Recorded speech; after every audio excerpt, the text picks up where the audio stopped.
Bueno, genial. Primero que nada, bueno, soy Andrés Villarreal. Un montón de los que están acá ya me conocen porque ya nos hemos visto en montones de meetups. De hecho, hay muchos que no sé por qué vinieron, porque mucho de lo que voy a hablar ahora ya creo que lo saben. Pero bueno, haremos el esfuerzo. Para los que no me conocen, sabrán que a veces no me funciona esto. Ahí está.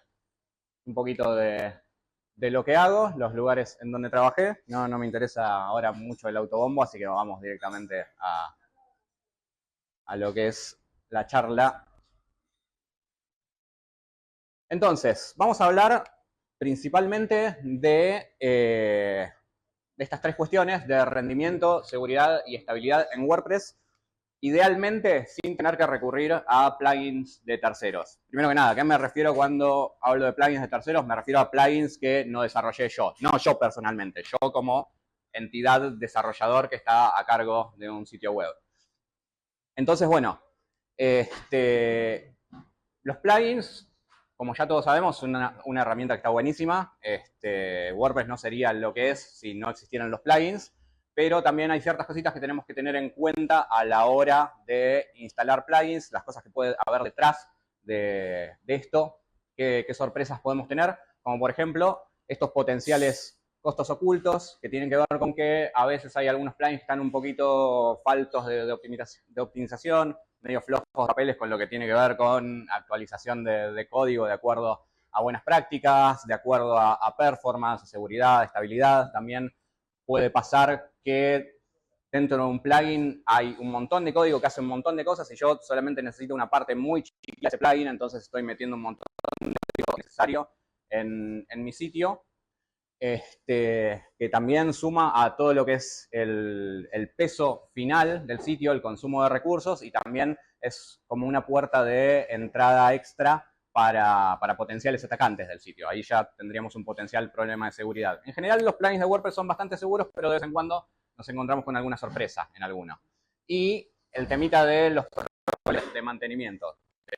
Actualizados los plugins, por lo general, lleva un poco de tiempo, más allá de que tenga una herramienta de actualizaciones automáticas, siempre de alguna manera vamos a tener que intervenir, y muchas veces también pasa que entre un plugin y otro hay alguna cierta incompatibilidad, hay problemas con un plugin y una versión de WordPress, todo ese tipo de cosas. Entonces terminamos ocupándonos más de problemas más circunstanciales del plugin en concreto que el problema que queríamos resolver originalmente. Entonces, bueno, la idea es revisar unas cuantas prácticas que vamos a tener disponibles a través de implementaciones propias que nos van a sacar un poquito de esos problemas, como por ejemplo, al hacer un desarrollo un poquito más específico, también podemos optimizar en tiempo de desarrollo, desarrollar exactamente lo que necesitamos. Vamos a tener mayor control sobre cada una de las líneas de código que estamos introduciendo. Reducimos riesgos de seguridad porque no tenemos código extra que no conocemos ni sabemos lo que hace. Y el mantenimiento termina siendo mucho más simple, porque de nuevo, al conocer nuestro código, sabemos dónde podemos tener que ir a actualizarlo, o sabemos cuándo hay que actualizarlo o cuándo no. Claramente hay un montón de cosas a tener en cuenta acá. No estoy diciendo no usen plugins para nada. De hecho, todos vamos a seguir usando plugins. Pero bueno, usémoslos para justamente cumplir con fines específicos, resolver problemas específicos, pero también tener en cuenta que llevar a cabo este desarrollo propio también nos puede llevar un tiempito. Nos puede requerir un cierto tiempo de desarrollo y va a depender mucho también nuestra capacidad de implementar estos desarrollos, va a depender mucho de los recursos que tengamos, de las habilidades que tengamos como desarrolladores o como programadores, porque diferentes problemas a veces requieren diferentes niveles de complejidad. Entonces tenemos que tener en cuenta también eso. A veces termina siendo mucho más fácil directamente bajarse un plugin a pesar de que tenga un montón de código extra, porque sabemos que nos resuelve el problema ahora y no tenemos que aprender ciertas prácticas de programación. Eso está perfecto, es una razón completamente válida para usar plugins.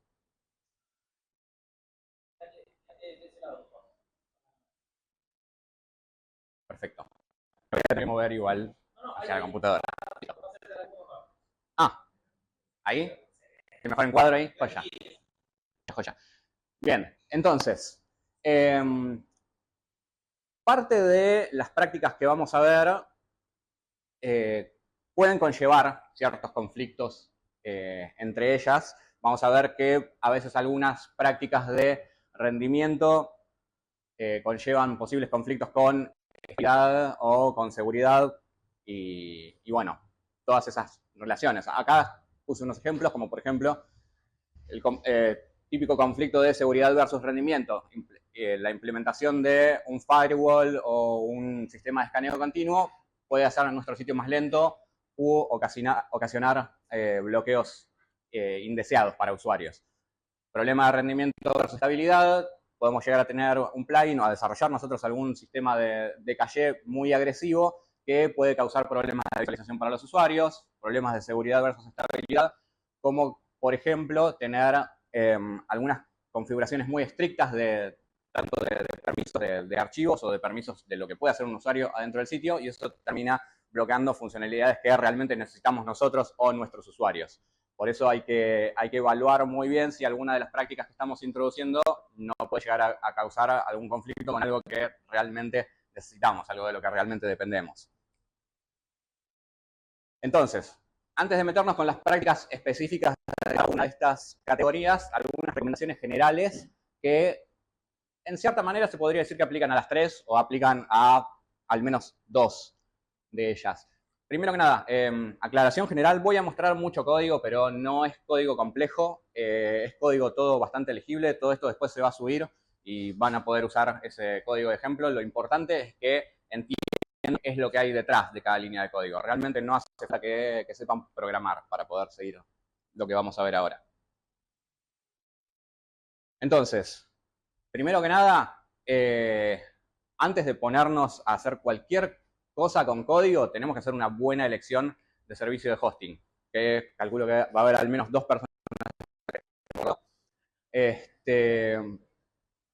El hosting lo es todo. O sea, y tengamos muy presente esto de que lo barato sale caro. Idealmente tendríamos que elegir un servicio de hosting. La gran mayoría hoy en día de los servicios de hosting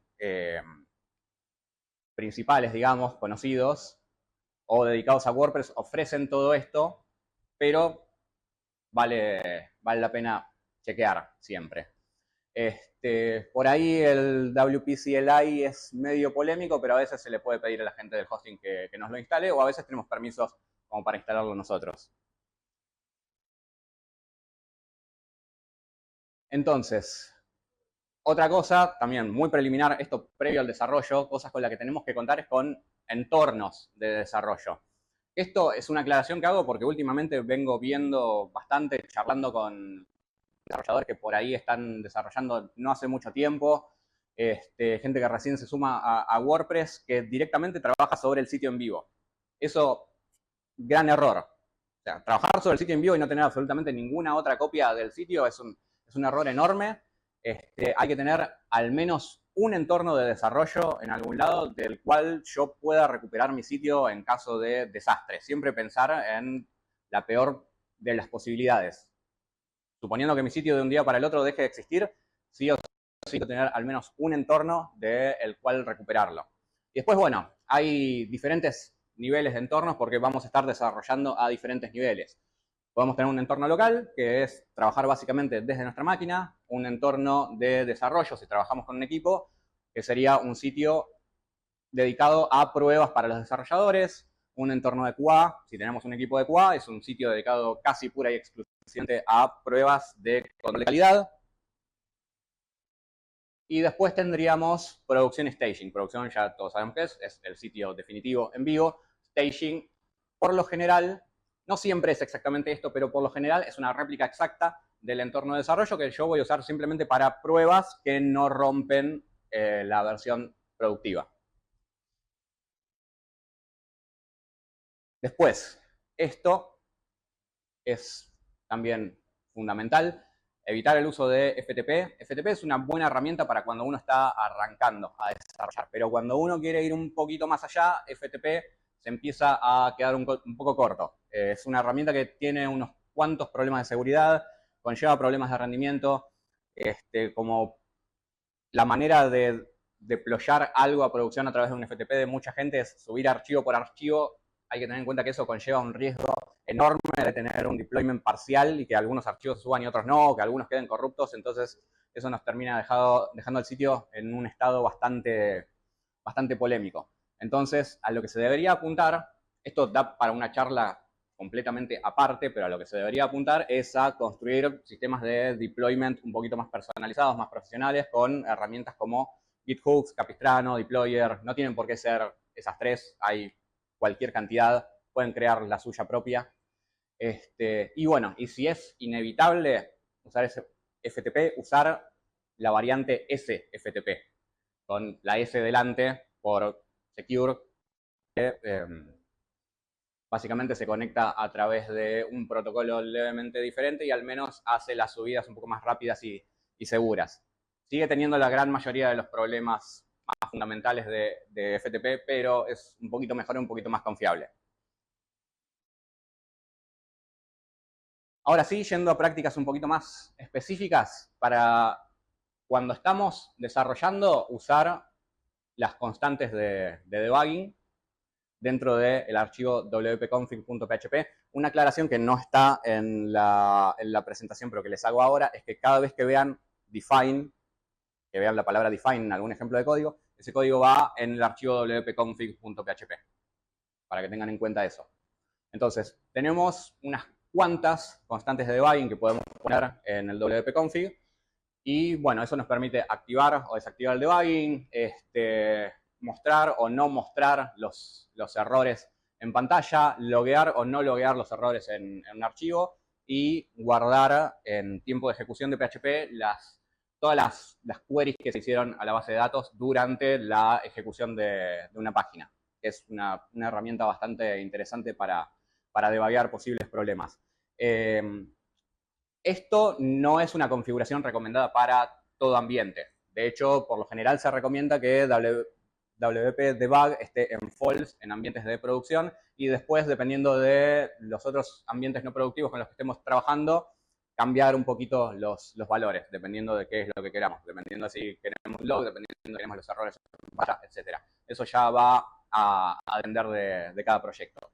Pero saber que estas herramientas existen, como mínimo cuando estamos desarrollando, tener WP Debug en true. Esa es fundamental. Después, tener en cuenta que hoy en día prácticamente todo sitio medianamente profesional tiene instalado algún sistema de caché. Puede ser un sistema que creamos nosotros o puede ser un sistema que instalamos a través del servidor o un sistema que instalamos a través de un plugin. Ninguno de esos es infalible. No hay que asumir que va a haber una mayoría de nuestros usuarios o que la totalidad de nuestros usuarios van a recibir siempre la versión del sitio. Va a haber un montón de situaciones en las que por distintas razones el usuario va a recibir la versión no cacheada, entonces vamos a hacer un montón de PHP ejecutándose detrás de los requests que recursos.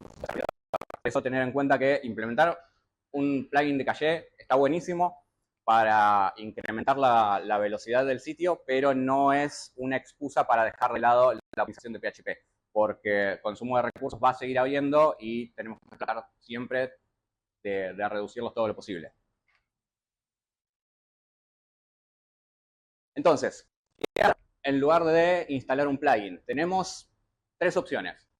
Crear un plugin propio, que era algo de lo que hablaba un poco Ale en su charla la vez pasada, así que no voy a cubrir ya. Miren la charla de Ale si quieren ver cómo crear un plugin y trabajar con el plugin propio. Me interesan más los otros dos approaches ahora. Crear un plugin, que es una práctica no tan conocida, y crear un child theme, que es una práctica dentro de todo conocida, pero que está cayendo un poquito en desuso con los años. A mí no me copa del todo que caiga en desuso, pero ahora lo vamos a charlar. Entonces, un MU plugin, para quienes no sepan qué es, MU es de Must Use, es un tipo especial de plugin que automáticamente y queda siempre activo.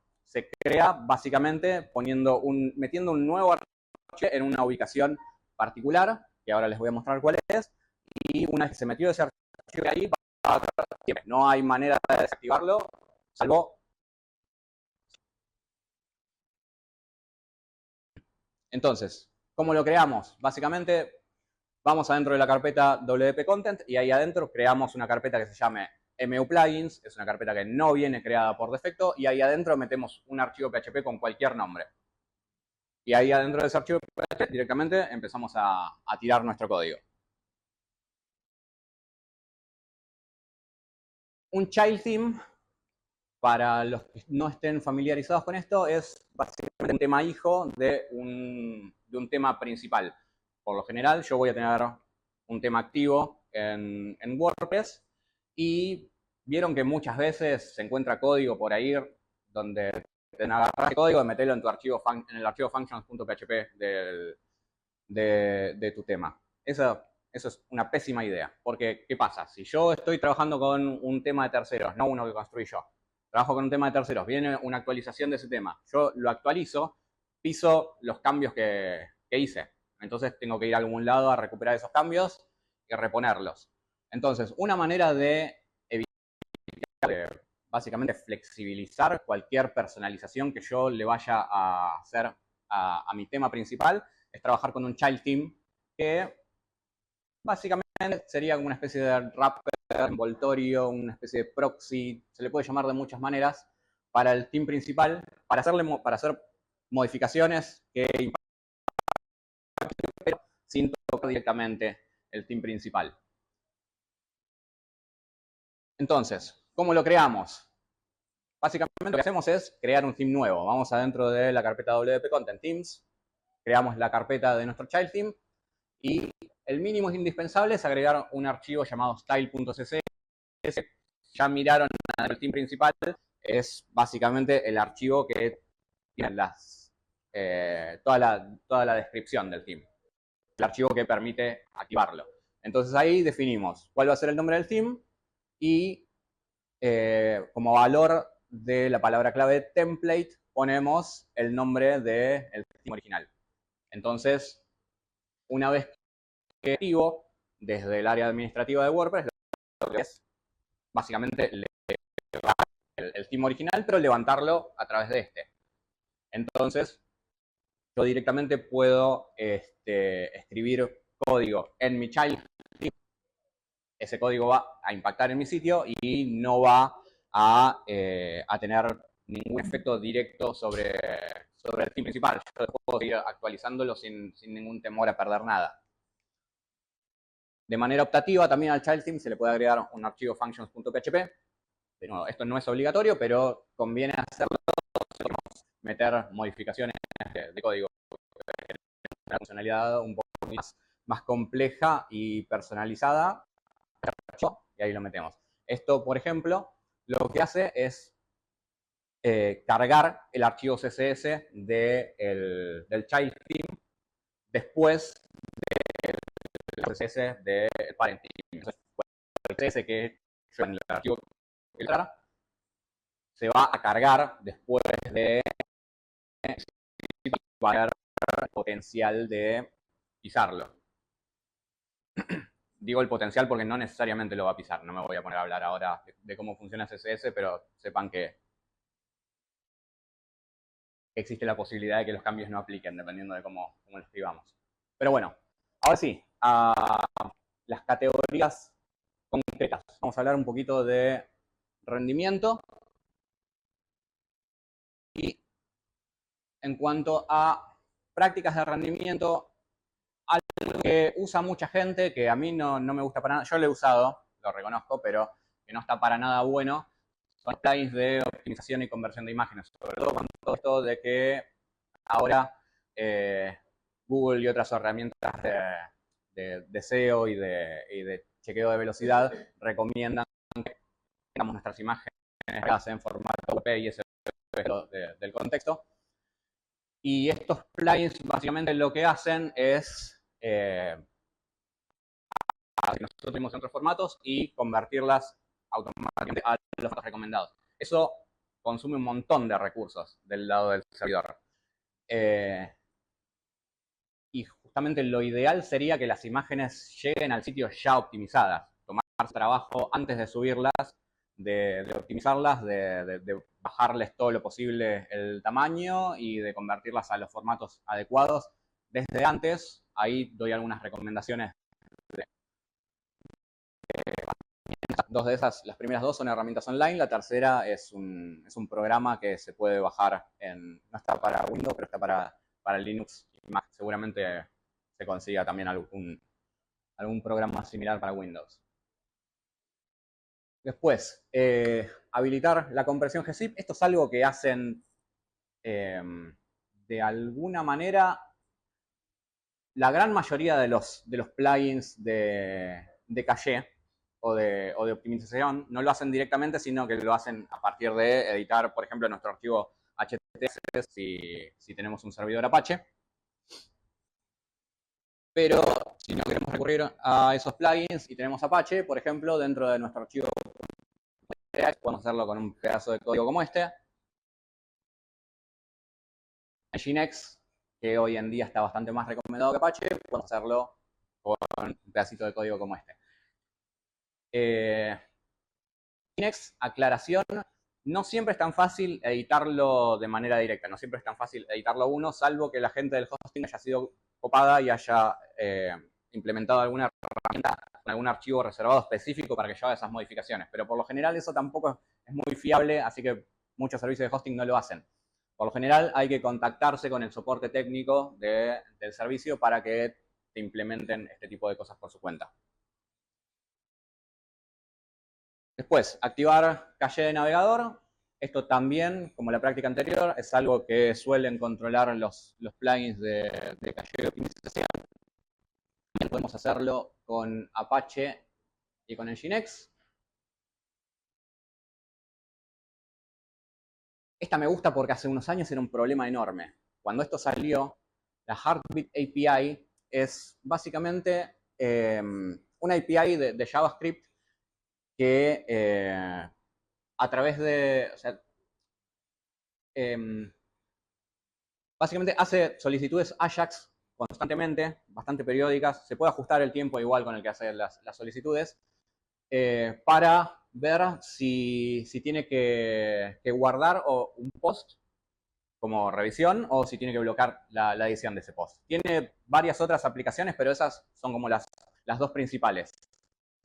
Fallback, pero por defecto está activo también en el front, y en el front no tiene mucho uso, no tiene muchos usos prácticos, digamos. Termina consumiendo recursos bastante innecesariamente. De hecho, en los primeros meses después de que saliera, había montones de desarrolladores reportando que la Heartbeat API les hacía como un autoataque de DOS a sus sitios. Entonces, sería simplemente por un script que llamaba constantemente al mismo sitio. Entonces, eso lo pueden modificar con este código. Por lo general, yo recomendaría meter estos pedacitos de códigos dentro de un... Me voy a mostrar alguno que otro que puede llegar a ir adentro de un child theme, pero en principio, la gran mayoría de los ejemplos que voy a mostrar ahora, que tienen más que ver con funcionalidad y no tanto con presentación, irían adentro de un MU plugin. Implementar lazy loading para imágenes. Lazy loading es algo que empezaron a soportar los navegadores nativamente en los últimos años. Es un feature que antes lo tenían que implementar propias los desarrolladores, que básicamente en que está por la parte de la pantalla de la imagen, recién ahí se va a cargar esa imagen. No se va a cargar en el proceso de carga final de la página. Hoy en día los navegadores principales lo soportan nativamente, pero hay que agregar un código extra para que las imágenes estén preparadas para cargarse de esa manera. Entonces, eso se puede hacer con este filtro. Otro es desactivar OEmbed, los scripts de OEmbed, que básicamente los scripts, estos lo que hacen es que cuando vos adentro de un post pegás una URL de un video, como por ejemplo YouTube, Vimeo o algunos otros servicios, directamente te carga el video. O sea, no se te va a mostrar cargar, sino que se te va a cargar el video gracias a estos scripts. Eso no es algo de lo que vaya a hacer uso todo el mundo y por ahí lo usás solamente en el blog o en algunas páginas específicas. Va a haber muchísimos casos en los que los desarrolladores no quieran tener estos scripts ni lo necesiten, entonces se pueden sacar de esa manera. Esto, remover emojis. No hay tantas webs por ahí, sobre todo webs profesionales que realmente están insertando emojis dentro del contenido. Pero los emojis los scripts ya vienen activos por defecto, por alguna razón, pero los podemos dar de baja con esto. Esta es a evaluar en realidad, remover scripts de WooCommerce. Esto hacerlo solamente si no necesitan WooCommerce en todo el sitio. Supongamos que tenemos un sitio con WooCommerce, pero va a haber algunas páginas en las que no estemos mostrando productos, no estemos mostrando ninguna funcionalidad de carrito, no queramos mostrar el carrito automático o el carrito con la cantidad de productos cargados en el navegador. Entonces, bueno, en esos casos podemos remover los scripts específicos de WooCommerce. Los scripts de WooCommerce que pesan más, por lo general, son esos dos, el Cart Fragments y el WooCommerce a secas, pero sepan también que WooCommerce carga un montón de cosas. Y entonces ahí habría que ponerse a evaluar un poquito qué es exactamente lo que está cargando WooCommerce, dónde es que lo está cargando y si realmente lo necesitamos. Esto tómenlo como una especie de puntapié inicial, porque la verdad es que la implementación definitiva de algo así va a depender de cada sitio y de las necesidades de cada proyecto.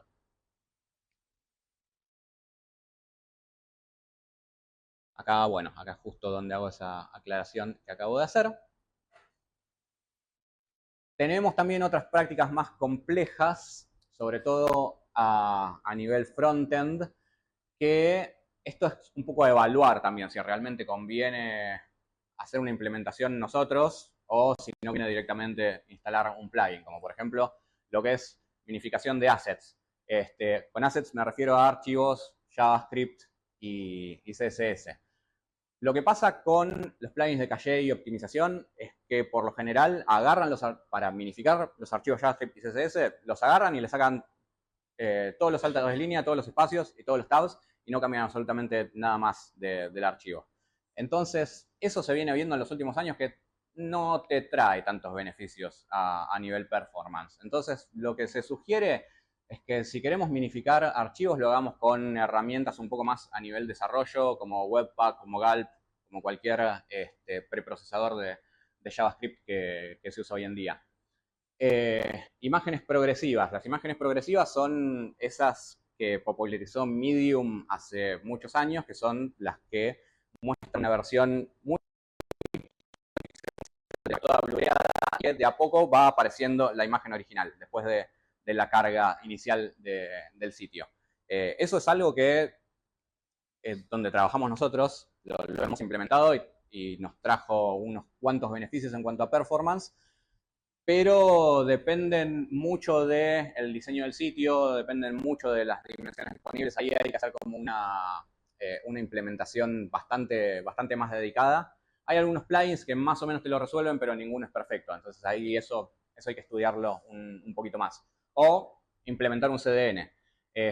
Hay varios plugins por ahí que, por ejemplo, tienen integración directa con Cloudflare, que te gestionan bastante bien el tema y te ayudan bastante con el tema de la integración, pero si implementas otros CDNs, por ahí no es tan sencillo. A veces es tan simple como sobreescribir las URLs de todos tus assets de alguna manera, o a veces tenés que hacer algún trabajo manual extra. Acá no hay ninguna solución global. Por eso, en muchos de estos casos, termina conviniendo más ir a buscar un plugin que ya lo tenga resuelto.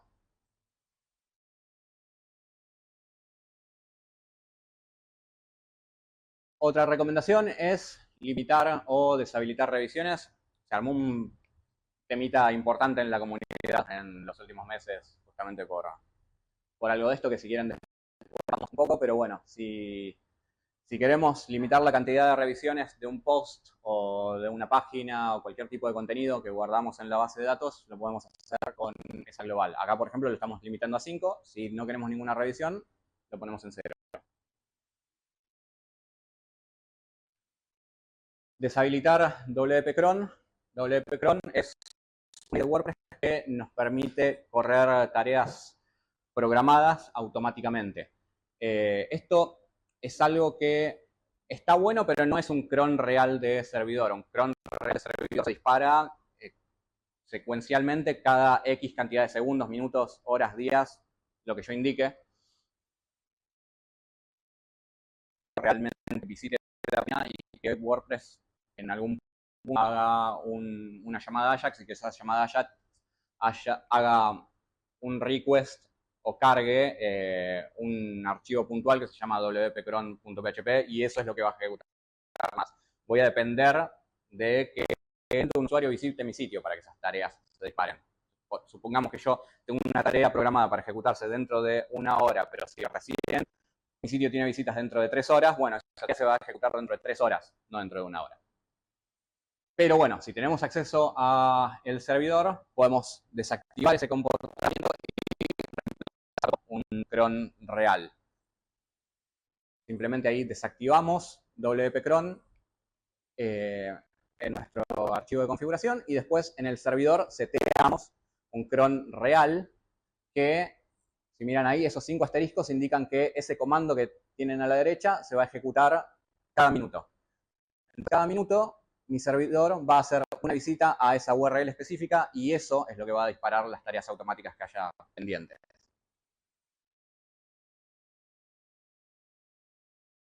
Después, bueno, limpiar la papelera regularmente. Esto también a veces lo gestionan los plugins de optimización, pero con simplemente una definición en el archivo de configuración podemos determinar la cantidad de días que queremos que algo quede guardado en la papelera. Gestión de transients. ¿Alguien por acá sabe lo que es un transient? ¿No? Bueno, lo explico breve. Los transients son opciones que guardan información temporal. Temporal que no es tan temporal. Es información que en realidad queda en la base de datos y si ya llegó su fecha de expiración, la próxima vez que yo trate de accederla, se va a borrar automáticamente. Pero bueno, si yo no intento acceder a esa opción, la base de datos se puede terminar llenando de estas opciones, de estas líneas llenas de transient con un montón de información que no voy a estar necesitando. Entonces, hay 2 maneras de limpiar eso. Con una consulta MySQL, con eso elimino todos los transients que estén vencidos, o con WP-CLI, a través de la terminal, conectado al servidor, corro ese comando y me va a eliminar todos los transients expirados de esas 2 tablas. WooCommerce y sus amigos son grandes abusadores de esas 2 tablas. En los últimos años hicieron ciertos progresos e implementaron algo que ellos llaman Custom Order Tables, que básicamente dedicadas a sus propias órdenes y data. Entonces, si uno instaló WooCommerce hace 2 años, todavía no está trabajando con este sistema. Pero WooCommerce tiene una aplicación a ese sistema. Hay que entrar en las opciones de WooCommerce, habilitar y en teoría va migrando solo. ¿Se migra? Bien. Yo lo he visto fallar, por eso digo en teoría. Sí. Después, otro gran abusador, pero más de la tabla post-meta, es Advanced Custom Fields. Y bueno, y por herencia Secure Custom Fields ahora. Pero bueno, tenemos esta opción que provee también el mismo plugin, que es usar Local JSON y Custom Database Tables, que es algo que yo igual tengo que ir y darle OK por mi cuenta. Si yo no me avivo de que están esas 2 opciones, voy a seguir usando indiscriminadamente post-meta en vez de usar un archivo de configuración JSON, donde ya tengo toda la información estática, y tablas propias, que es lo que debería haber usado desde un primer momento. Y bueno, y los típicos plugins de contenidos relacionados que están buenísimos para la gente que tiene blogs, pero yo he limpiado sitios que tenían gigas y gigas de información dentro de la tabla de post meta relacionando contenidos. Lo cual no es ideal. Hay que tener mucho cuidado con esos plugins. Preferir los que establezcan en tablas propias o que te indiquen cómo crear un índice que sea más o menos compatible con la manera en que guardan la información. Backups periódicos también. Esto en realidad ya no debería hacer falta, pero bueno, hay un ejemplo ahí de cómo se puede disparar por línea de comando, tanto de archivos como de base de datos. Bloquear la ejecución directa de archivos PHP. Por ejemplo, yo accedo por URL a la URL donde está instalado mi theme y accedo a functions.php. Eso no tiene que poder ejecutarse. Tiene que tirar un error o una pantalla en blanco, pero no tiene que ejecutarse absolutamente nada. Lo único que se tiene que poder ejecutar de manera directa es el archivo index.php que está en el root de la web. ¿Cómo? Y doble pecron, sí.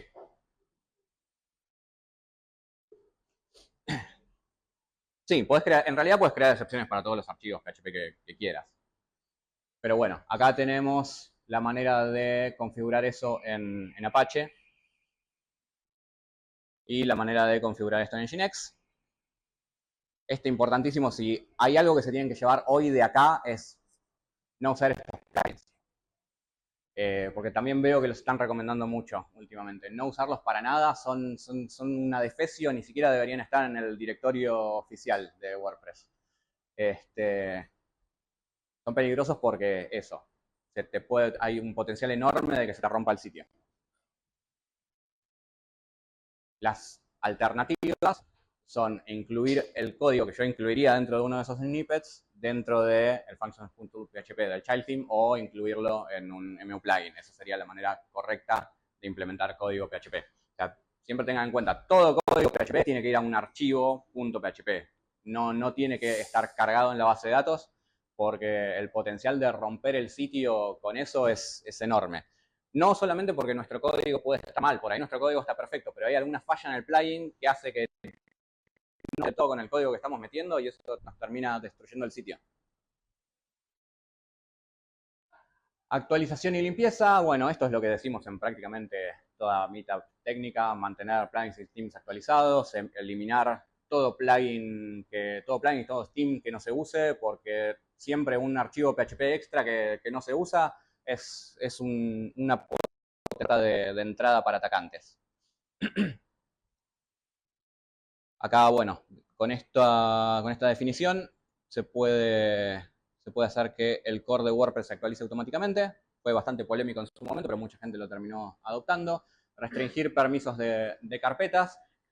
Dependiendo de ciertas implementaciones, por ahí los permisos pueden ser un poquito diferentes, pero el estándar que se recomienda hoy en día es tener permisos para carpetas en 755 y para archivos en 644.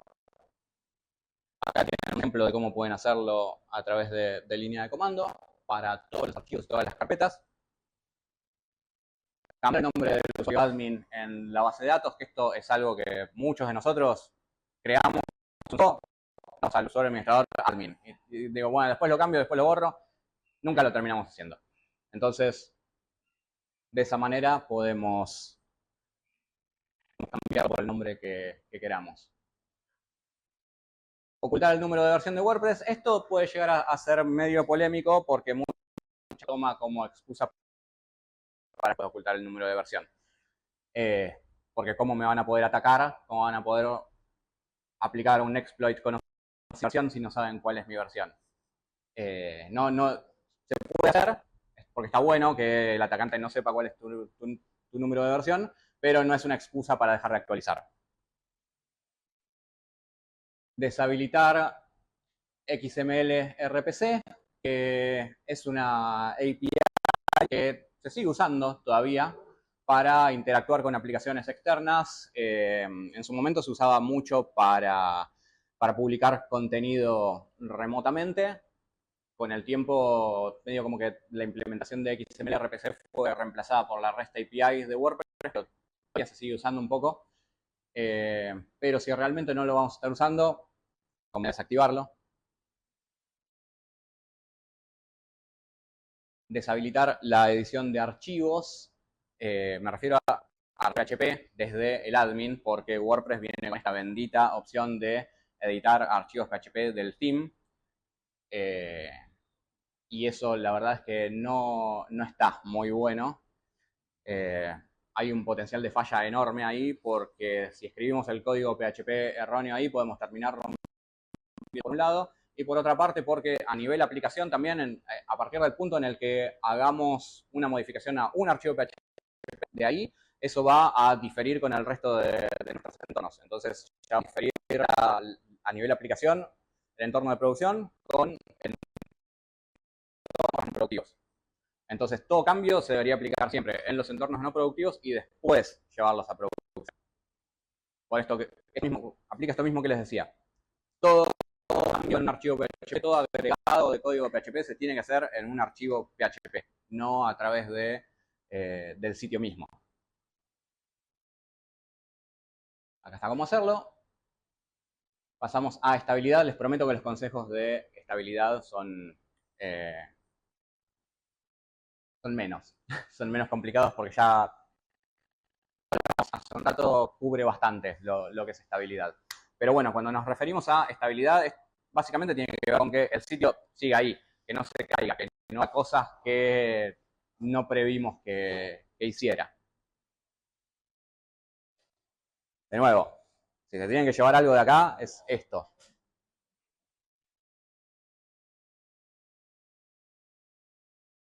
Esto no tiene tanto que ver con el desarrollo del sitio, pero monitorear el uptime de nuestra web está buenísimo. Conviene hacerlo con alguna herramienta externa. Uptime Robot, Pingdom están buenísimos. En su momento, hace muchos años que ya no uso Jetpack, pero sé que en un momento lo hacía. Como motor de base de datos, usar InnoDB. Esto, con las versiones actuales de MySQL, medio como que ya viene hechos. Por eso estamos construyendo un sitio nuevo ahora. Pero por ahí, algunos sitios un poquito más viejitos que no estuvieron muy optimizados. Y la verdad es que migrar al motor nuevo es bastante sencillo, es bastante conveniente. Entonces, ¿por qué hacerlo? Si hay solamente beneficios. Y esto se hace simplemente haciendo esta query en MySQL, siempre y cuando tengamos los permisos, ¿no? Habría que checar también que efectivamente tengamos los permisos que nos dejan hacer esto. Si no los tenemos, contactar a soporte, pedir que nos migren el motor de base de datos y por lo general ningún servicio de hosting debería tener problema con eso.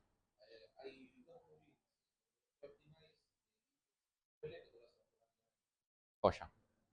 Después te voy a pedir toda esa data para agregarla a vos también, porque me voy a olvidar. Bien, optimizar tablas regularmente. Para esto no deberían tener ningún problema de permiso de memoria. Este es buenísimo. Y creo que con esto ya cerramos. Pero bueno, tiene que ver con los límites de memoria adecuados para prevenir errores en tiempo de ejecución. Ya todos supongo que se habrán encontrado en algún momento con el error de límite máximo de memoria permitido alcanzado, entonces se te rompe el sitio en lugares medio azarosos. Y por lo general la solución recomendada a eso suele ser levantar el límite de memoria con alguna de estas dos constantes.